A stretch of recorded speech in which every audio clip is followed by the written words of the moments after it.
कंगना रनावत कहा ना gutter generation, अरे उस पे माफी मांगिए, कहिए कि भारतीय जनता पार्टी से गलती हो गई। रोहन दास कहता है कि बच्चों पे गोली चलवा दूंगा, माफी मांग लीजिए रोहन जी। रोहन गुप्ता भी हमारे साथ जुड़ चुके हैं। विवेक सर, मैं आपके पास और मैं जल्दी से जरा बीजेपी से कमेंट ले लेता हूं, फिर विवेक सर मैं आपके पास आऊंगा। रोहन जी, अभी कांग्रेस के प्रवक्ता ने कहा कैटेगराइज कौन कर रहा है, ये कह रहे हैं हमारी तो बातचीत चल रही है, डायलॉग हो रहा है, वहां के छात्रों के साथ समाधान जल्द निकल जाएगा।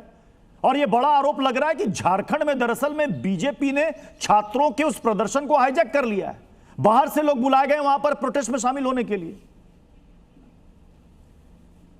तो प्रत्युष जी साबित कर देना, छात्रों पे सवाल क्यों उठा रहे हैं? दिल्ली में छात्रों के नाम पे राजनीति करेंगे और अपना राज्य है वहां पे छात्रों के ऊपर इस प्रकार का आतंक मचाएंगे? क्या देश की जनता, क्या छात्र माफ कर देंगे? यही तो हकीकत है प्रत्युष जी। जिस प्रकार से दिल्ली में संवेदनशीलता से छात्रों से बात हुई, एंटी पेपर बिल लिख लाया गया, संसद में चर्चा हुई, और देखिए क्या हो रहा है। जो लोग यहाँ पे बड़े बड़े भाषण कर रहे थे, छात्रों के नाम पे राजनीति कर रहे थे, उनके राज्य में जिस प्रकार की बर्बरता देखी गई है, आज तक इश्यू सॉल्व नहीं हुए। कौन सी बड़ी बड़ी बातें करें, कौन सी कैटेगराइजेशन की बात है? छात्रों के ऊपर जो उत्पीड़न हो रहा है वो दिख रहा है पूरे देश के सामने, छात्र भाग रहे वो दिख रहा है। राहुल गांधी जी हर मुद्दे पे राजनीति कर रहे हैं, आज तक वहां क्यों नहीं गए? जो उनकी सीजेपी डीजेपी जो है वो लोग कहां पे? तो उनको शर्म आनी चाहिए कि छात्रों की भावनाओं का दुरुपयोग करके अपनी राजनीतिक रोटियां सेकने का विफल प्रयास बंद करना चाहिए। देश की जनता देख रही है। हमने छात्रों से बात की, उनकी डिमांड मानी, जो जो हो सकता था एंटी पेपर लीक बिल लाया गया। मुझे बताइए कांग्रेस ने क्या किया भाषण देने के सिवा? कांग्रेस ने क्या किया छात्रों के नाम के सिवा राजनीति करने सिवा? कांग्रेस ने क्या किया छात्रों के सेंटीमेंट का दुरुपयोग करने के सिवा? कांग्रेस ने क्या किया छात्रों के गुंज के नाम पे कार्यक्रम करने के बाद राजनीति के सिवा? यही तो हकीकत है। इसीलिए तो आज जो विपक्ष की विडंबना ये है कि उनके नैरेटिव पे देश की जनता भरोसा नहीं करती है, क्योंकि जो 3-4 राज्यों में उनकी बची हुई सरकार है, उनको एक ऑल्टरनेटिव नैरेटिव प्रेजेंट करके जनता को दिखाना चाहिए कि अगर हम बीजेपी से हम बेहतर है तो कैसे आपके राज्य में वही करेंगे, उससे बुरा बर्बरता करेंगे और फिर हमको भाषण देंगे कि देश के छात्र आपको माफ कर देंगे। बिल्कुल नहीं करेंगे।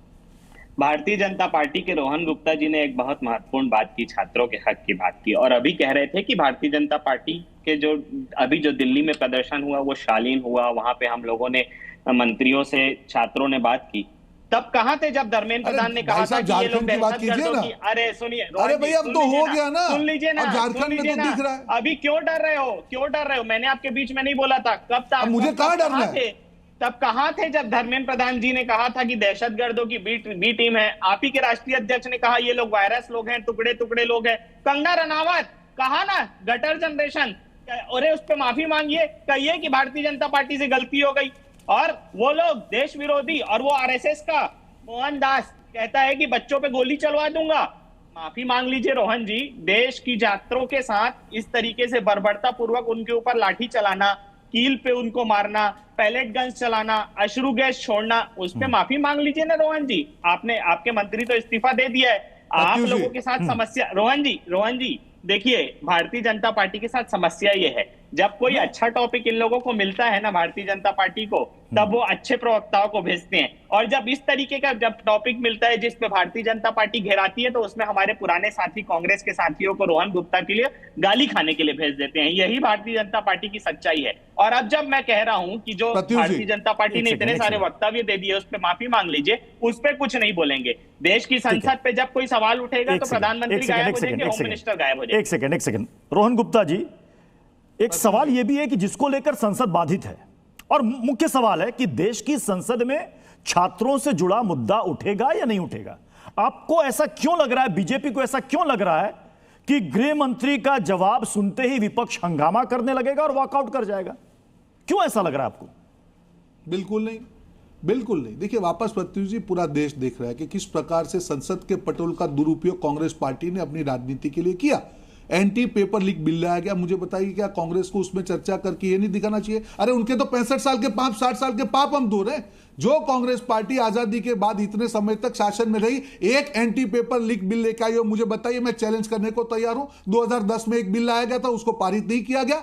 आज वो बिल लेके आ रही है संसद के लिए। आप सब छात्रों के लिए कुछ करने का मौका था, दिखाने का मौका था, आपने कुछ नहीं किया। और आपकी चैनल पे दिख रहा है झारखंड में क्या हो रहा है, उसको भी आप जस्टिफाई रहे हैं। शर्म आनी चाहिए आपको। यही तो दोगलापन है, देश की जनता नहीं भरोसा करती है। और अभी आज कहा, अमित शाह जी के लिए कहा गया, नड्डा जी ने कहा सारी चर्चा के लिए तैयार है, रिजिजू जी ने कहा कि सारे चर्चा के लिए आप आइए, नहीं करनी है चर्चा।